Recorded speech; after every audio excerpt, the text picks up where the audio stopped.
I'd like to talk about heartbreak because, well, I've just been dumped multiple times in the last few months. Not the same person, but multiple dumps. And a lot of people seem to be dealing with breakups after Christmas or before Christmas. No, it was always after Christmas, I don't know. It seems like, for some reason, in my friends groups, there's lots of long-term relationships being broken up. And I go into relationships in a completely different way now. Well, if you feel complete, if you feel whole, if you feel true self-acceptance, you don't need the validation of love, you don't need the validation of sex, you just build relationships from a place of love. So I'll meet someone, I love them, and during that time that I'm with them, I will give them all the love that I have, like straight away. Like, it's really easy. And as soon as it turns out that they've been lying to me or something happens, that love doesn't really change. Like, they can, no, like, imagine this person cheated on me. That's not a problem for me, but I only have open relationships. Imagine that's the rule in the relationship. So they done something to disrupt this. So I could go back and go, oh my God, I spent 4 years loving this person, when they would then end up doing this to me. And we regret the time that we had with them. And the quickest thing that I say, but love is never lost. If you think back in that moment, you didn't know any better, and that love was real. You felt it, it was real in that moment. It doesn't matter if the person that you were loving now you see differently. In that moment, it's fun. In that moment, it's love. In that moment, it's amazing. Regretting it afterwards makes no sense. It's why? It's in the past, it's done, it's over. We have now, the hardest thing is looking at the person and accepting the reality versus the belief. So we have an idea, we have a belief of the person, of our relationship. We have future family plans with my long-term relationship. The hardest thing for me was giving up my imagined kids. So I wanted to have children, so I dreamed of having children with this person. And when we broke up, that was the hardest thing for me to deal with. Not that this person's not going to be in my life. It was my imagined idea of my imagined children that never existed. So as soon as I realized that, I went like, oh, well, I don't need to be sad about something that was never even there. Like, yes, I mourned it for a second. Yes, it was hard at that time. I think that was just before I discovered Krishnamurti. But if you think about it, it doesn't matter what happens in the end. In the end, that's what then makes you move into other directions. But looking back and regretting it is painful, hurtful. It's going to make you depressed. It's going to make you sad. It's going to make you feel bad about yourself. If you think of the relationship more of, it's a learning opportunity. We picked this person because we need to learn about ourselves. As I say, the only mission we have in life is truly accepting ourselves. And there's no better way to bring out the bad parts in you, the things that you're hiding deep down below, than in a very close, vulnerable relationship. So it's the best way to find what you want and what you don't want, what you need, what you don't need, what you're running from, what reminds you of your parents, what safety zone you expect, or what's the tug, what do you need, what is making you feel not free. And it's at the time of the breakup, if you've just broken up, I'm sorry, I'm not being very compassionate, like, because I will see it as a big scale. So the big scale of your life is you're going to have multiple of these relationships. Everyone feels like it's going to be the last one. Everyone feels like it's perfect in the beginning. and then we learn. We grow together or we grow apart. It's a normal part of life. And yes, it feels like a death. We mourn it like a death. And you should, like, you obviously, you can be sad about it. You should feel your emotions. You should really question, like, what exactly am I feeling sad about? What exactly was I hoping to get? Was this reasonable? Is this something I will get from someone else, or do I need to look within myself to find it? I was looking to prove that I'm lovable. My mom didn't love me, my dad, like, I didn't feel loved in my home. So I wanted to prove that a foreigner, somebody on the outside, can look at me and love me for who I actually am. That's what I was out there to try to prove. Turns out they didn't. Turns out nobody can actually fully love you for who you are other than yourself. You're the only one that can do yourself this justice. And we search for it in others, but we'll be searching for it in others for the rest of our life. It's about you first. It's like putting the mask in a plane crash. You put the mask on yourself first, then you put it on your children, even though you're supposed to, yeah. So it's about you first. And at the moment of heartbreak, at the moment of a breakup, I'm sorry, it's super hard. Like, not everything that I say is probably pissing you off. I'm sorry, it hurts. Like, yes, we have these dreams, we have these ideas, and they're smashed, and we feel empty when these ideas are smashed. But this emptiness is actually beautiful. We need the rock bottom. We need nothingness. We need to find truth to our life. We need to find who we really are, your true self, finding your true self. And if we're like confused with all these ideas and beliefs and restrictions and expectations and responsibilities, we are not free to find ourselves completely. So even though this is probably feels like the worst time in your life, I can't help but smile, because I go like, yes, now's the time. This is the perfect time for you to sit there and ask yourself, who am I? Who am I really? What do they say about me? What are my beliefs about me? And what am I really? So this moment now feels hard, it feels empty, it feels lonely, it feels scary. And change is always scary. It's stepping into, you don't know what you're stepping into yet. We want to feel like we're in control, but you can't control life. Life just grows. It just goes. And it's not that I don't believe that relationships in general could work out. I have yet to experience that. I think it is possible that people can work very well together and live with each other for the rest of their lives.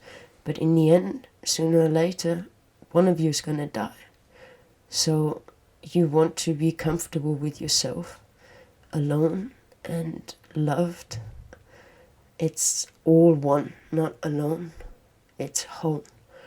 So no matter what the situation, no matter what your age, you need to be comfortable with yourself. And from there, it's easy to find love. So I'm just trying to speak to, you have the agency, you have the capabilities. It's so simple. Nobody can help you. You can't follow a guru. They're all saying the same. And then Carl Jung was talking about working with the shadow. Well, Krishnamurti is talking about looking at the shadow and accepting that that's the past. The shadow's the past. Why do I need the past to follow me? I can live in the present moment, free from it, as soon as I've accepted it. If I accepted this is a part of my past that has happened, and that's why I respond this way, that's why I act this way, and then it's a different way of life. It's the observer's the observed. So what he's saying is we live life from the third person perspective. We go like, blah, blah, blah, did this to me. that's the third person. We're talking about a story where we're watching on the outside. But why?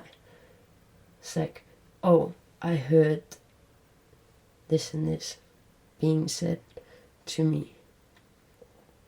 Different. It's a first-hand perspective. I'm actually perceiving you speaking.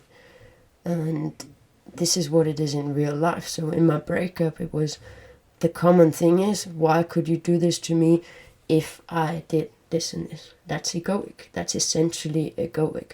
That means that something that you did in the past means something now in the present. It's irrelevant. Usually people just want to punish you. It doesn't make any difference how good or bad you were. So, like, quite often it's projections and punishments and very petty childish behavior. So at one point, like, if it sounds like they're saying to you what you would like to say to them, usually it's just a projection. So don't take it personally. Just listen to what they're saying. Ask yourself if it's true in your life, or is it maybe more true for them? And that helps you get distance. If you defend yourself, if you feel guilty, if you feel like this, that, and the other, they have control of you. They are controlling your current narrative. You are no longer living in the present moment. You're living in the past with them, even though you're broken up.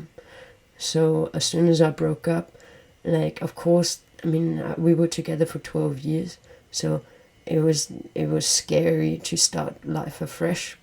And every now and then I'd catch myself going like, that bastard, you know, like after all this, and I'm like, well, the fairest thing that I can do to myself right now, after I've been lied to and duped and manipulated for 12 years, the best thing I can do in honor to my life right now is not give my ex another second of my time in the present.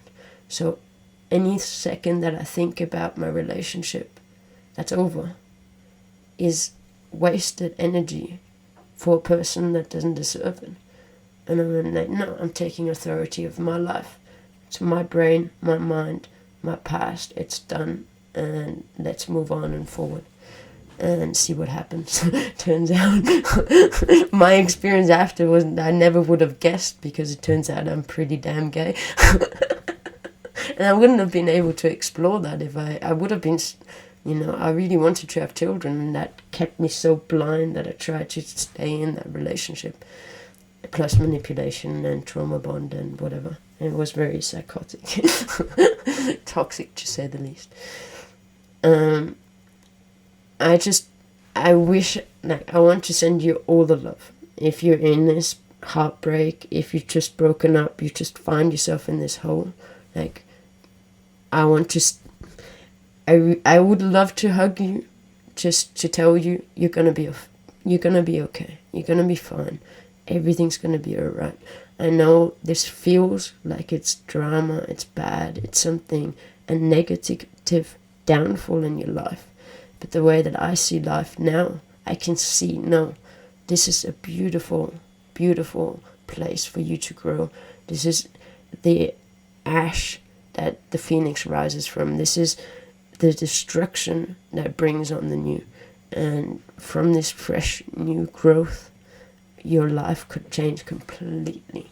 As soon as you accept yourself for who you actually are, and then you'll understand, and you love in a completely different way. And then it's fun, because then you meet someone, you love them. As soon as they don't love you back, or there's something happens, you go like, okay, bye-bye.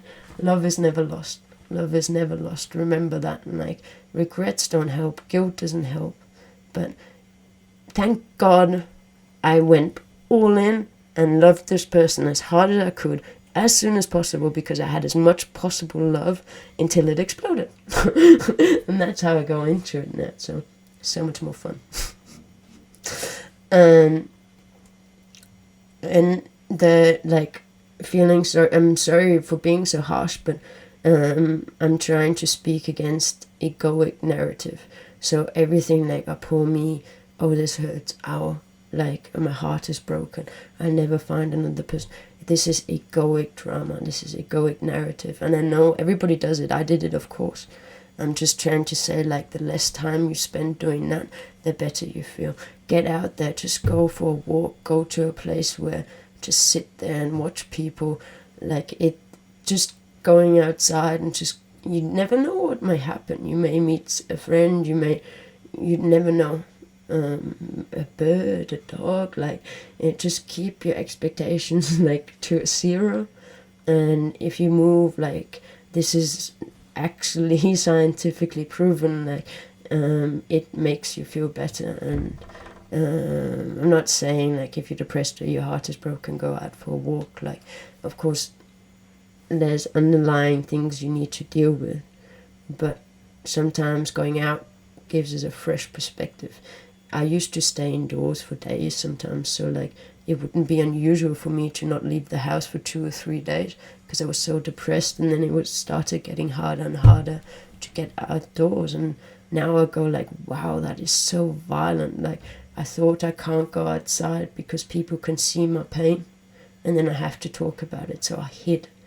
And I just, now I'm thinking, like, that's so violent. Like, to myself, I needed to go out and just speak about my pain, and I would have felt, the hole wouldn't have gone so low. I would have been able to, like, regulate my mood a little bit more, but hiding away just makes everything worse.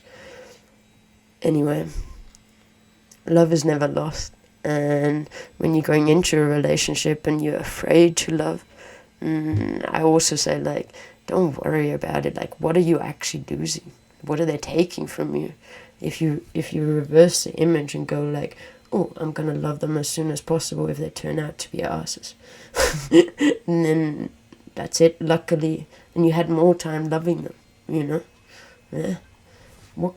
It's not gonna change the way I feel about myself. I already am all one, so nothing's gonna change. They don't take anything from me. There's no scar, there's no trauma, there's nothing.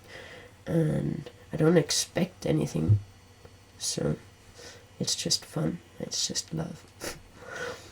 Anyway, much love to you, and remember, one more important thing is this time will pass, and it's shit now, it might be shit for another few weeks, for maybe a little bit longer depending, but, like, it's up to you to start your life afresh. And it's a passing time, it'll pass. In 3 months, in 6 months, 3 months I'm not too sure, but 6 months for sure, you're going to look back and go like, thank God this and this happened because this and this and this and this. So you'll look back at it and you'll recognize that even though now it doesn't feel like it, it's actually a moment of growth, and it's beautiful, and it's the most genuine search, the most genuine stripping bare vulnerability. So this is the perfect breeding ground for you to understand yourself. And what I did was listen to Krishnamurti during that time, and everything made sense. And from then on, a whole new life started. So, to all the lovers and heartbreakers, thank you very much for listening, and talk to you soon. One love.